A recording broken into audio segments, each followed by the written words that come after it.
Hello guys, हम economics का 10th chapter पढ़ने जा रहे हैं जिसका नाम है सरकारी बजट और अर्थव्यवस्था, जो कि हम संदीप गर्ग की बुक से पढ़ने जा रहे हैं।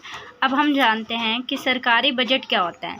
अब जो एक वर्ष में मदवार प्राप्ति और व्यय के अनुमानों को दिखाने वाला वार्षिक विवरण, मतलब जो एक वर्ष में जो सरकार जो प्राप्त करता है और जो वो लोगों पर व्यय करता है, उस अनुमान को दिखाने वाला वार्षिक विवरण, मतलब उसको दिखाने वाला होता है सरकारी बजट।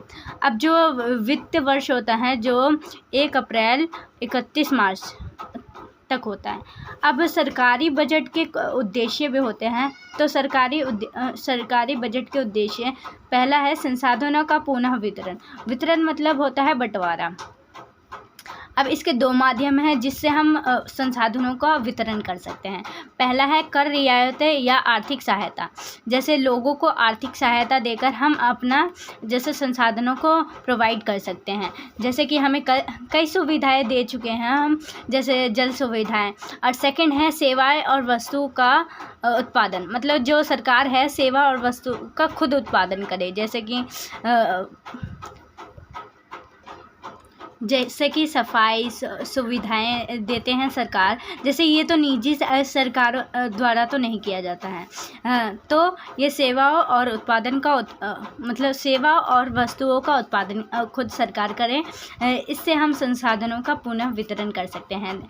दूसरा है आय, संपत्ति और असमानता को कम करना, मतलब जैसे कि गरीब हैं और अमीर हैं, उन दोनों में कई असमानताएं हैं।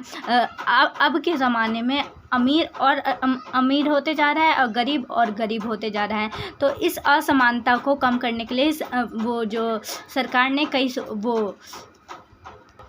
कई तरीके लाए हैं। जैसे कि जो अमीर लोग हैं उन पर टैक्स लगाकर, और गरीब लोग हैं वो जो टैक्स जो कर लगाकर जो अमीरों से लिया होता है वो गरीबों में व्यय करना।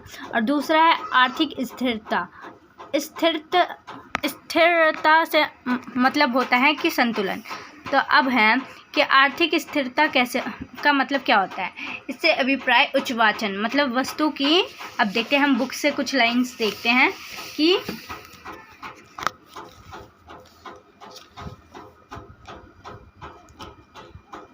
आर्थिक स्थिरता से अभिप्राय कीमतों में बड़े पैमाने पर होने वाले उच्चवाचन के अभाव से होता है। मतलब महंगाई मतलब बढ़ रहा है ना, उसके अभाव से होता है। तो अब क्या है कि सरकार इन उच्चवाचनों पर कर और व्यय के माध्यमों से नियंत्रण कर सकता है।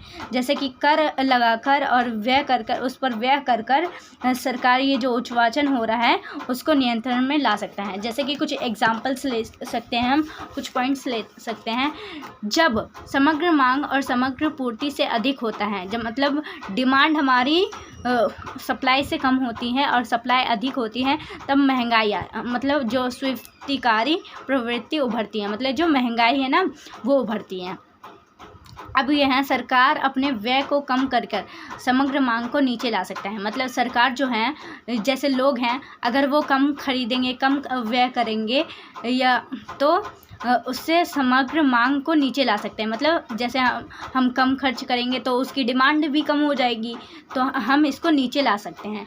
और दूसरा है अस्वीकृति की स्थिति में, मतलब अस्वीकृति मतलब होता है जो कम महंगाई होती है, तो सरकार अपने व्यय को बढ़ा सकती है। मतलब अब तो ये महंगाई ख़त्म हो गई है, तो अब सरकार मतलब व्यय कर सकती हैं। अब हमारे पास तो वो क्या बोलते हैं, डिमांड तो है, डिमांड नहीं है, सप्लाई है। तो सप्लाई होती है तब अस्वीकृति होती है। तब समग्र मांग को बढ़ाने के लिए कर रियायतों और आर्थिक सहायता का भी प्रयोग किया जा सकता है। ठीक है, अब तीसरे पॉइंट पे आते हैं, सार्वजनिक उद्यमों का प्रबंधन। ठीक है, अब इससे क्या है, इसका मतलब क्या होता है। जैसे कि सामाजिक कल्याण के लिए स्थापित और प्रबंधन किए जाते हैं। जैसे कि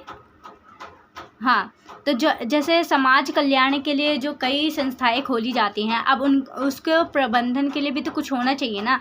तो ऐसे उद्यमों के लिए प्रबंधन के लिए विभिन्न प्रावधान बनाने और उन्हें वित्तीय सहायता प्रदान करने के उद्देश्य को ध्यान में रखकर बजट तैयार किया जाता है। ठीक है, मतलब जैसे वित्त सहायता प्रदान करने के उद्देश्य को ध्यान में रखते हुए बजट तैयार किया जाता है। और पांचवा उद्देश्य ये होता है कि आर्थिक विकास। अब आर्थिक विकास से क्या मतलब होता है कि आर्थिक विकास मतलब देश को आगे बढ़ाना। अब ये पढ़ते हैं कि जो है अर्थव्यवस्था की वास्तविक जीडीपी वृद्धि से होता है, मतलब जो उसकी रियल जीडीपी है वृद्धि मतलब बढ़ती है तब होता है। अर्थव्यवस्था में उत्पादित वस्तु और सेवाओं के आकार में वृद्धि। अब इन दोनों में सेवाओं और वस्तु और सेवाओं में वृद्धि होना। अब बजट एक देश में मतलब जो बजट है वो एक देश में आर्थिक विकास को मतलब सुनिश्चित मतलब तय करने का एक प्रभावपूर्ण उपकरण हो सकता है। ठीक है, तो आर्थिक विकास ये होता है। अब हम पढ़ते हैं क्षेत्रीय असमानता को कम करना। अब क्षेत्रीय असमानता क्या होता है, जैसे कि अब अमीर है गरीब है, अब वैसे भी कई असमानता हैं, तो अब क्षेत्रीय असमानता भी है। तो इसका डेफिनेशन पढ़ते हैं हम कि सरकारी बजट आर्थिक दृष्टिकोण में पिछड़े क्षेत्रों में उत्पादन इकाइयों को स्थापित करने में प्रोत्साहन के लिए अपनी कर और व्यय नीति को कम करने का लक्ष्य रखता है।